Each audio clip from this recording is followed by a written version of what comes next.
Hello, I'm Peter Vaughan, and today I'm at Rutland Caravan and Camping at Greetham, a premier park, with this, the very latest version of Hillside's Hopton, now based on the MAN TGE as an alternative to the virtually identical Volkswagen Crafter. Now, the Hopton has been with us since 2018, so it's not a brand new model, but Hillside Leisure has made some important changes for the coming model year 2024 season. Now, one of those changes, as I mentioned, is the option now to have it on a MAN rather than the Volkswagen. Really very little difference apart from the badging, although if you go for the MAN, you do get the automatic lights and wipers as standard, and also little LED courtesy lights that you can control from a switch on the dashboard. Other than that, perhaps the only other thing to mention with the MAN, or MAN, is that MAN service centres, being based around heavy trucks, do work longer hours than most van dealerships, so backup should be good. And as far as Hillside Leisure are concerned, it's important to say that the Hopton, like all Hillside's conversions, is NCC approved, National Caravan Council, with a little badge on the side there.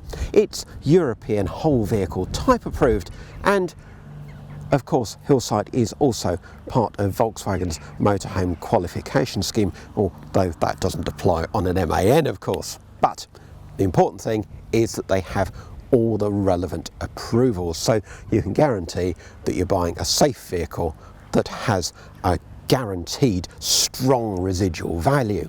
So what have we got with the Hopton? Well, it's based on the standard wheelbase panel van, as MAN calls it. That's 5.99 metres long, 2.04 metres wide, and here 2.69 metres high. Of course, it's a 3.5 tonne van, 3,500 kilos, so you can drive it on a standard car licence, and it has a good payload of 575 kilos. So you can drive it, but can you afford it? Well, the Hopton starts at £71,995, but this one has quite a range of options on it, taking it up to £84,715. Now, one of the first options you'll spot is the special order flannel grey paint. That's £1,295. The rather chunky 17-inch alloy wheels, they're a further £1,595, and the Fiamma rollout awning, that's £895. But the biggest cost in terms of options is a mechanical one. The MAN comes as standard with a 140 horsepower engine and a 6-speed manual gearbox, but this one has 177 PS and an 8-speed automatic gearbox. That option costs £4,500. So let's take a look around the exterior. Well, for a start, that electric step, which doesn't automatically retract, well, that's a £295 extra.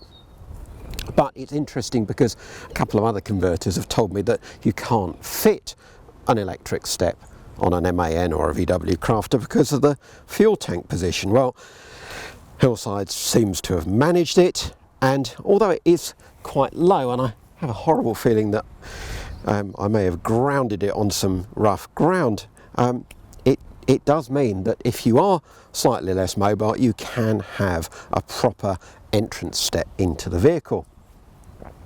This nice black automotive effect around the windows does make the van look rather, well, quite chunky and very automotive, very modern. I think it does give a clean external appearance, very little in the way of graphics, just the model name. So I do like the overall look. And these plastic mouldings down the side, all very automotive, as I say. Then waste tank, well, that's underslung. Both fresh and wastewater tanks are underslung. If you want them heated, tank heaters cost an extra £295. You've just got these simple taps for emptying the fresh and waste. Capacities are 90 litres for fresh 146 litres for waste, so not that generous for waste if you're showering in the vehicle. Looking down the offside, there's not a lot more to see. You've got a similar tap to drain down your fresh water tank when you're leaving the van or parking it up over the winter. I'm not keen on those little taps, but a lot of camper vans have them. Servicing hatch for your cassette toilet, and then neatly concealed in the back bumper is your mains hookup. And then up on the roof you have the TV aerial, that's a £245 option, and a 100 watt solar panel, and that's £595. The other thing I want to point out while we're looking down this side of the van is this sort of silver foil finish on the water tank. I don't think that looks very nice. On a more positive note, Hillside has listened to customer feedback about the underslung LPG tank previously fitted to the Hopton, and the fact that owners were finding it more and more difficult to find places to refill LPG. So now you get gas cylinders rather than a tank, two 2.75 kilo camping gas cylinders. And if you're thinking they're a bit small, well, the other change on the Hopton is that it's moved over to diesel heating, so now your gas is only for cooking. And the other plus, of course, is although camping gas costs more per kilo than Cala, it is exchangeable anywhere in Europe, so you don't have that issue of not being able to buy gas on the continent. Another new feature is the external main socket, and also as standard now is an external activity shower.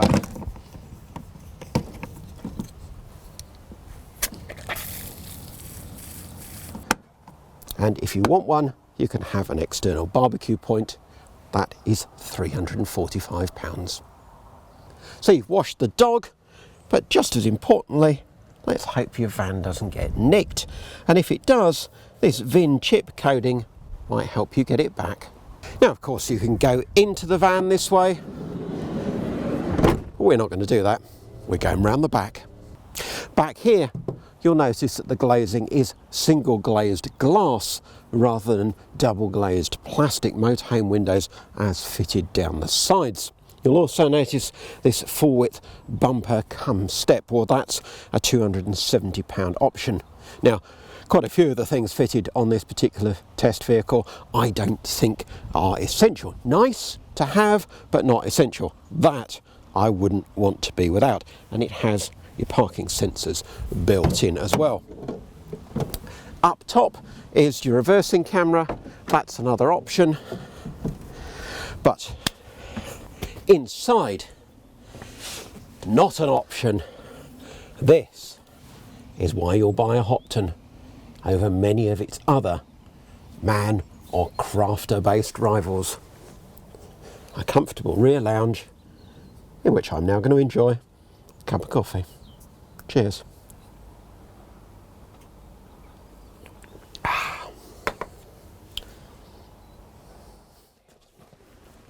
But before I discuss the positives of sitting in a rear lounge looking out on a beautiful view, perhaps not necessarily a campsite in Rutland, Britain's smallest county, but maybe the Med lapping against Sandy Beach just over there, in my dreams. Anyway, you have external access into the under seat lockers. Now, this side I've got all my bedding under this offside sofa, but importantly you have access in here, so this sort of chair will fit very nicely and you can sit and enjoy a bit of fresh air.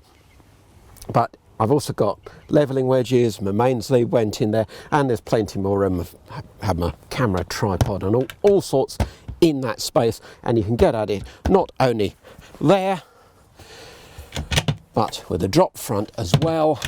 And if you just take the backrest cushions off and the little armrest, and then the bases go up on gas struts as well, and they are now divided bases. Before the bed base was in one piece, so you had to remove more cushions, lift the whole thing up. But now, if somebody's still sitting there, you can still get into that space. A lot more convenient than it was before. So there's plenty of storage in this rear lounge. Not only under the ends of these two sofas, which can be accessed in those 3 different ways, but under the forward end of this near side sofa, you've got a large drawer as well. Then you've got the big top lockers above, so good all-round storage back here. There's plenty of lighting too. You've got these reading lights which are dimmable, just hold to brighten or soften the light, and those have built-in USBs, and there are 4 of them, one in each corner of this rear lounge. You've got rear speakers back here too, and a TV, although that is a further option. What you won't forget, of course, is that you have a magazine pocket to match your upholstery, and of course what you'll be keeping in there is your latest copy of MMM. Now even thicker, even more to read, because it incorporates What Motorhome magazine. This issue's 212 pages, so that's going to take you a while to get through. Of course, it's MMM magazine that brings you all these video reviews. While you're sitting here, perhaps on not such a fine day, reading your MMM, well, maybe you'd wish for a larger roof light than this one above, because you've got quite dark headlining and quite heavily tinted windows, particularly in the back doors. But you have still got plenty of ventilation. The back door windows don't open, but the 2 side windows do, as well as that roof light. However, be very wary of opening this window behind me, because it might clash with the sliding door if somebody opens that while this window is open. But what this lounge is really about is not the storage, it's about comfort, it's about relaxing on a day like today. Well, we're in autumn now, but it's still warm enough to have the back doors wide open and enjoy the fresh air. When you're sitting more formally, perhaps these settees do seem just a tad high, especially if you haven't got long legs. But with these armrests and the scatter cushions, this is a place perhaps to just put your feet up and relax. The rear lounge is perhaps even cosier in the evening when you've got the back doors closed, because then you can sit with your back against the doors, which are nicely panelled out, and all around you have these pleated blinds. But now it's getting towards tea time, so I'm going to put my dinner on. So the kitchen, and to start with, over on the off side you've got an 84 litre compressor fridge mounted at eye level, so it's easy to find exactly what you're looking for, which at the moment is this smoked haddock gratin. Now over on the main galley side you've got this lovely Corian worktop and a really solid wooden cover for what is a surprisingly deep sink. Do remember to stow that, because we wouldn't want that becoming a missile if you had an accident. Now you'll notice that both the fridge and the cooker overhang the settees, and that's to give you sufficient bed length at night, but we'll come on to that later on. More importantly perhaps, there's this pull-out worktop from underneath the fridge, so you certainly won't be short of worktop in this van. Unusually too, the hob is both gas and electric. You've got 2 gas rings and an induction ring, much better than those mains hot plates you sometimes see in coach-built motorhomes. And the storage is excellent too. You've got a gas oven and grill, combined oven and grill, but you've really got excellent storage because none of it here is in cupboards, it's all drawers. You've got this top one, well, I've got plates and cups and so on in there. Then alongside the oven you've actually got a double drawer top one's got all my cutlery in, but unfortunately no cutlery holder in there, so it's all become a little bit messy.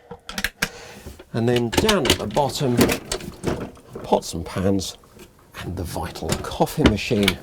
Good storage, all very, very easily accessible. And decent amount of worktop too, thanks to this slide out and the area between the sink and the hob. There's no flap at this end, but then that would only block the door, so it's quite a nice design. My only criticism really is that the main sockets are here, so any equipment that you use plugged in there is going to sit, well, pretty much on the cooker. That's what I had to do earlier with my coffee machine. Really, it'd be much better to have main sockets down this end. So, dinner's nearly ready, and the table leg stores under the offside sofa. Usual hole in the hole type, and then the table stores behind the driver's seat. The only thing is, you'll have to imagine what it would look like, because there's no fitting actually on this table. Now, I don't know if that's a component supply issue or whether somebody at the factory forgot to fit it. I know that they hurried to get this van ready for me, and it is going to the NEC show in a few days or a couple of weeks time, so I'll forgive them that. I'm going to have to balance my tea on my knee. At the end of the day, it's super simple to turn your lounge into your bedroom. All we really need to do is remove these backrests, which are in two sections, and you'll probably stow these in the cab. Might be simpler if these larger cushions had been split into two, like the squab cushions below them. But either way, what you get in the end is two single beds that are 1.86 metres long by 64 centimetres wide, or 0.64 of a metre wide. That's 6'1" by 2'1". And as I said earlier, your feet go underneath on this side, the fridge, and the cooker on the other side. If you haven't got enormous feet, there's plenty of room, so I certainly won't be worrying about that. But if you prefer a double bed, that doesn't take a lot more effort. So if it's a double bed you prefer, well, in a way that's easier because you've got less cushions to get rid of. Get rid of these armrests off the end. Just the top section of each backrest, and these can lie on the floor rather than stowing them in the cab. And then on each side you've just got a little press stud to release before sliding out these bed bases. Each one meets in the middle with its opposite number, as it were, and then the remaining backrest cushion from each side goes in on top to fill the aisle. And now you have a generous double bed, still 1.86 metres long, 6'1", although to be fair there's probably another 7 centimetres between the end of the mattress and the door, nearly another 3 inches. And the width of the bed, well, that's 1.77 metres, or 5'9½". So you could even sleep across the van if you're not very tall. Other things to note, well, you've got the reading lights again, conveniently placed, and the telly, of course, at the foot of the bed.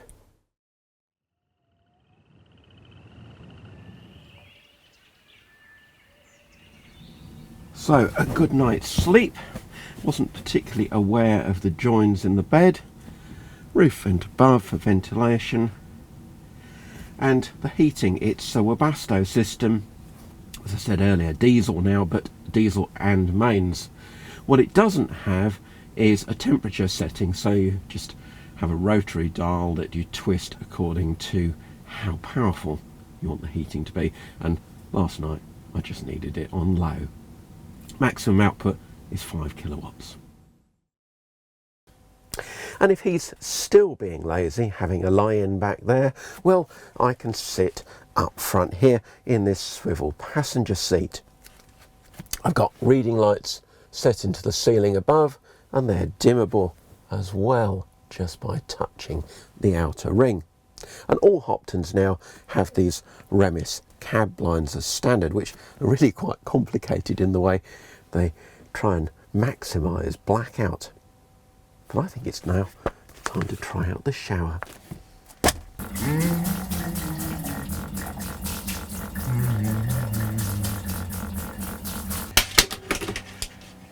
So the shower, well, it's big enough for me. If you're of larger build, you may want to try it for size. It's not a big space, and it does perhaps feel a little smaller because there's no windows, there's no natural light in here. You've got good artificial light. You have got this roof electric fan in the roof. It's all silver in here, which is a bit unusual, apart from the rather old-fashioned tip-up plastic basin. Well, you still see those in campervans, unfortunately. It does give you a decent sized basin, and there's plenty of room to get your face over it for a good splash to wake you up in the morning. But there's no storage at all in here, well, apart from a piece of soap and a couple of toothbrushes around the basin. Other than that, well, water seems to drain away surprisingly well, considering there's just the one outlet. And the toilet, well, that is the superior Dometic type of cassette loo, so that's a real plus. For a campervan then, this shower and toilet area seems to work quite well, apart from the lack of storage. And it was good to see that actually no water escaped out into the aisle, despite the fact that there's no shower curtain in here. And of course, having no shower curtain, that is a real plus. The sliding door makes for practical access into the washroom, and although there's no mirror in there, there is one just outside. You'll also have to think about how you're going to store toilet roll and towels and things in there, and I've just hung them over the shower riser myself. Not ideal, but it does work.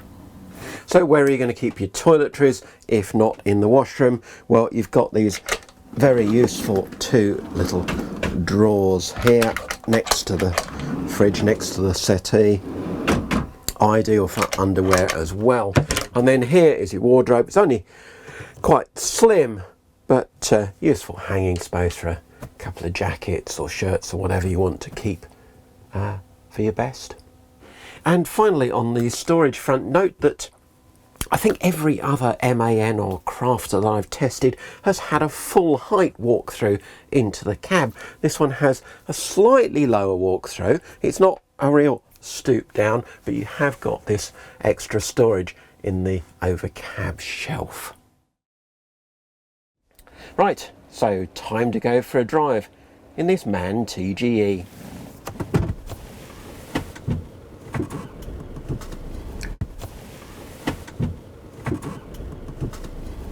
Now you'll notice we have stop start, and we also have plenty of go. This 177 PS engine mated to the 8-speed automatic gearbox is a delight. You're never going to be short of performance in this van. But if you don't want to spend the £4,500 extra that combination costs, well, standard is 140 PS and the 6-speed manual box, or you might compromise on the 140 engine with the auto, and that is £2,300 extra, so you're saving over a couple of grand. But whichever option you go for, well, this is a super vehicle to drive. It does feel so much more sophisticated than your usual Peugeot Boxer and Citroën Relay and Fiat Ducato. which are the typical vans converted in this size. Now I know you lose a bit of internal space with the MAN, but that would be a compromise that I'd be prepared to make, I think. Other options, well, the one thing I don't like on this particular van is the plastic rimmed steering wheel, but you can have a heated leather one for £360. This van does have the factory fitted reversing camera, which displays through that central 6.5-inch touchscreen, all nicely integrated. That also does your Apple CarPlay, Android Auto, your DAB radio, and of course your Bluetooth for your phone. Yeah, £300 for the reversing camera, and it's one of those. It's got a nice clear display, and it shows the lines to show where you're going, where you're heading for when you're reversing. Other aspects, well, we now seem to have got onto a rougher bit of road, so there's just a very small amount of conversion noise coming from the back, but it's better than many. You've also got really good visibility in this van. Not only, of course, have you got the reversing camera, but you've got the double lens door mirrors, and, well, a little bit of vision through the van, but those dark tinted windows mean you can't see a lot actually through the vehicle.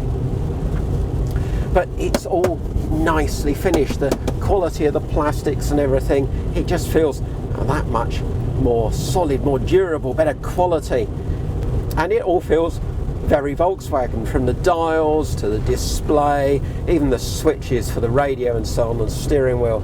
If you drive a transporter, a smaller camper van, or even something like a Golf, you'll be familiar with all the VW fittings, because really this is a Volkswagen with a different badge on it. And the other thing I should comment on before summing up is seating comfort, because these seats are rather good. You've got tilt adjustment on the squab, you've got adjustable lumbar support, oddly only one armrest on the driver's seat, whereas the passenger gets two. But the best thing is plenty of reach and rake adjustment on the steering column. So, and also you can get the seat down quite nice and low, so you don't feel as if you're driving a MAN truck, just a MAN van. So, final verdict time on this Hillside Hopton. Well, regular viewers of the channel will know that I'm a big fan of the MAN or the Volkswagen Crafter. You can have either badge on your Hopton according to your preference. And this rear lounge layout, well, it's a proven and popular design in the UK. As long as you don't need any rear travel seats, it works well. What would I change? Well, I would like a lighter colour for the headlining, and Hillside tell me that is possible. What they say can't be done is a larger roof light above, because there are structural members in the roof that they can't take out, unfortunately. What else? Well, I'd like a few tweaks to the washroom, a bit more storage, a mirror in there, and maybe something preferable to that rather ancient design of folding basin, because that really is the only thing that feels maybe a touch flimsy in this vehicle. Everything else seems really nicely finished, from this furniture to this half leather upholstery option. It does seem good value too, at a price that's comparable with many Fiat-based campers, especially if you don't go quite as wild on the options as on this particular vehicle. Go for a 140 engine, automatic, maybe not the big wheels, and do without one or two of the other extras, and this could be quite a sensibly priced camper van. And of course, it's fully approved and, well, very nicely finished.